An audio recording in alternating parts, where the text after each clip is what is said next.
decision helped re-establish Lacoste's popularity as not just a sportswear company, but also a luxury fashion brand. Under the new administration, Lacoste diversified their products away from just clothing. Lacoste branched out into other areas of fashion and began producing footwear, eyewear, leather goods, lingerie, perfume, towels, and watches. This is the story of legendary tennis player Rene Lacoste, who founded the luxury brand Lacoste. He went from jokingly branding his shirt with a crocodile to making millions of dollars selling clothing with crocodiles on it.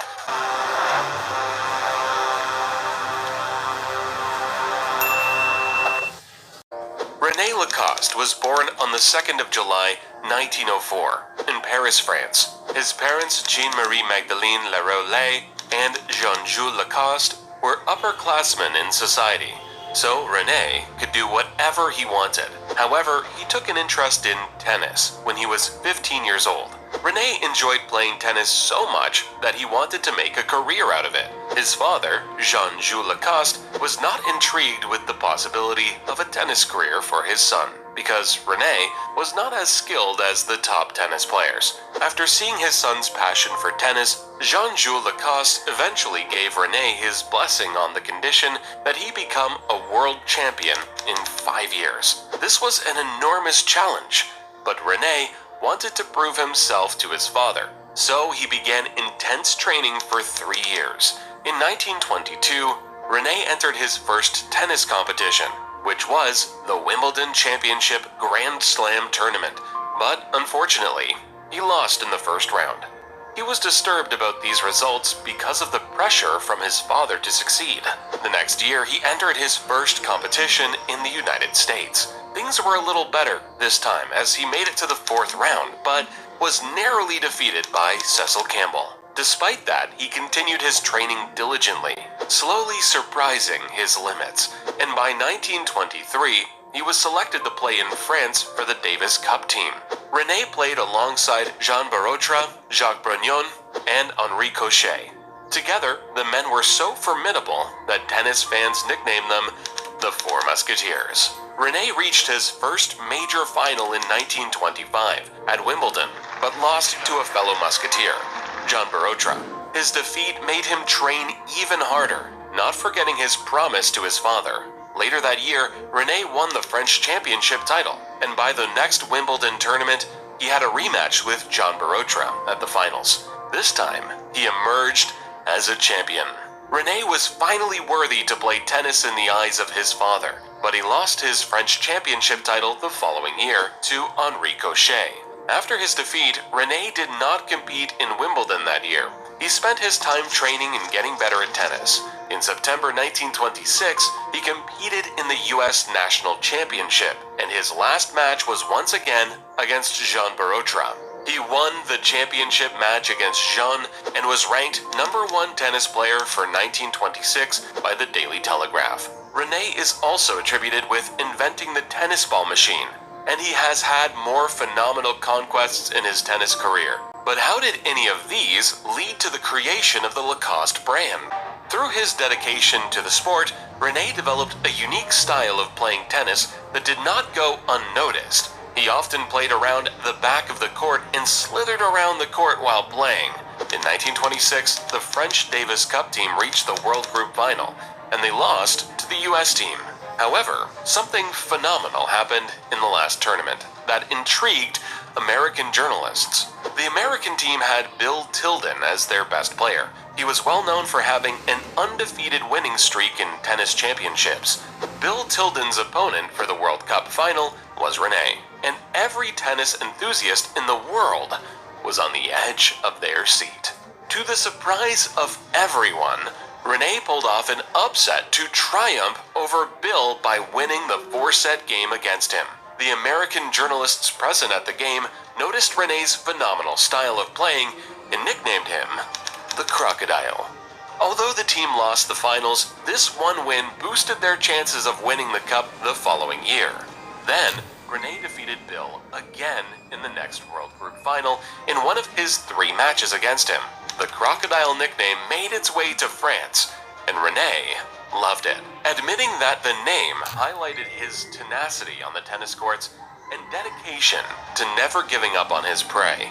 Later that year, the Davis Cup team were in a crucial match, and their captain promised Rene a crocodile skin suitcase if they won.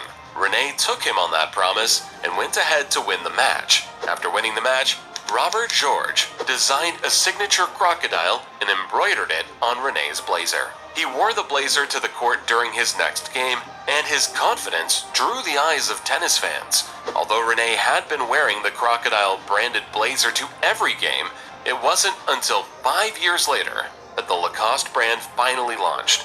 Having trained from a very young age, Rene made some observations about his personal experience. He realized that a long-sleeved button-up shirt was very uncomfortable to play in and did not enhance the player's flexibility. This observation led to him designing the first version of the official tennis uniform today. But it was still in the production stage and did not launch yet. In 1933, Rene asked André Gillier, the owner of the largest French knitwear manufacturing firm at the time, to embroider the crocodile on the front of his tennis shirt, which he wore to the next game. After that, they produced more t-shirts, and this migrated into a business. The company was officially registered as La Société Chemise Lacoste, and it used Rene as the brand ambassador. Rene's sportswear was revolutionary at the time because it was a short-sleeved jersey knit polo shirt instead of the traditional button-up shirt. Rene's sportswear grew even more popular, yet they could not gain a license to sell their products under the Lacoste brand name in the United States. In 1950, Lacoste started a partnership with a corporation in the United States called Izod. They created a sub-brand called Izod Lacoste that produces Lacoste-branded clothing.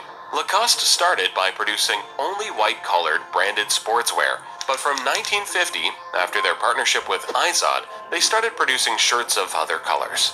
By 1970, Lacoste's sportswear had gained full popularity in the United States. 7 years later, a sportswear brand called Le Tigre was established in the US to compete with Izod Lacoste. They produced similar comfortable sportswear. They went with another animal other than the crocodile, but it was too difficult to defeat the popularity of Lacoste sportswear. Other sportswear companies in the US started making similar shirts and logos for their brand, and the worth of the Lacoste brand grew even more. Although Rene was the first brand ambassador of the Lacoste brand, he attributed its success to him not choosing a friendly animal to be the logo of Lacoste.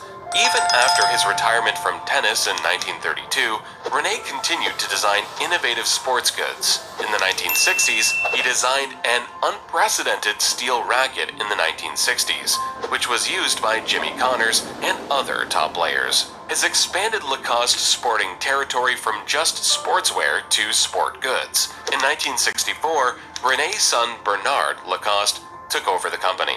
He had been in charge of the partnership between Lacoste and Izod, but within the 70s and 80s, teenagers began to address the shirt as just Izod instead of Izod Lacoste. However, the union of both brands remained profitable until Izod Lacoste's parent company, Crystal Brands Incorporated, drowned in debts from other business ventures.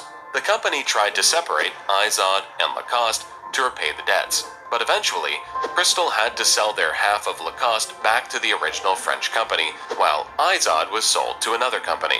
In 1993, Lacoste ended their partnership with Izod after Lacoste regained exclusive US rights to distribute shirts under its own brand. In 1990, Lacoste ended their long brand identity crisis with a Chinese company called Crocodile. After this was settled, Bernard Lacoste decided they needed new management to take the company forward. On the 12th of October 1996, the Crocodile, Rene Lacoste, died at 92 years old. The company mourned the loss of their founder, but looked forward to the future. In 2000, started by changing the creative director of Lacoste from Gilles Rosier to Christophe Lemaire. This decision helped re-establish Lacoste's popularity as not just a sportswear company, but also a luxury fashion brand. Under the new administration, Lacoste diversified their products away from just clothing. Lacoste branched out into other areas of fashion and began producing footwear, eyewear, leather goods, lingerie, perfume, towels, and watches. In 2005, Bernard Lacoste fell sick and handed over the company to his younger brother, Michael Lacoste. Michael had worked in the company with his brother for years, so he was more than capable of carrying on the legacy. On the 21st of March, 2006, Bernard died, and the company mourned the loss of another president. Lacoste began licensing its trademark to other companies after Michael took over its administration.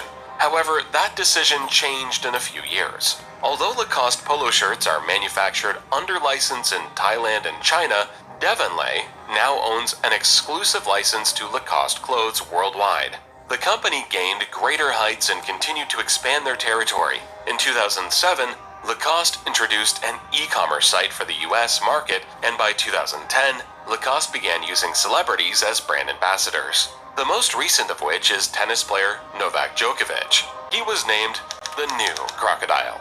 I'm proud to be the new Crocodile. After the brand originator, Rene Lacoste. Hence, Novak was given a brand ambassador 5-year contract that started in 2017. Today, the crocodile logo of the Lacoste brand speaks for the company. The brand is extremely popular, with millions of fans on and off social media from diverse communities. Lacoste started the Rene Lacoste Foundation to help children play sports in school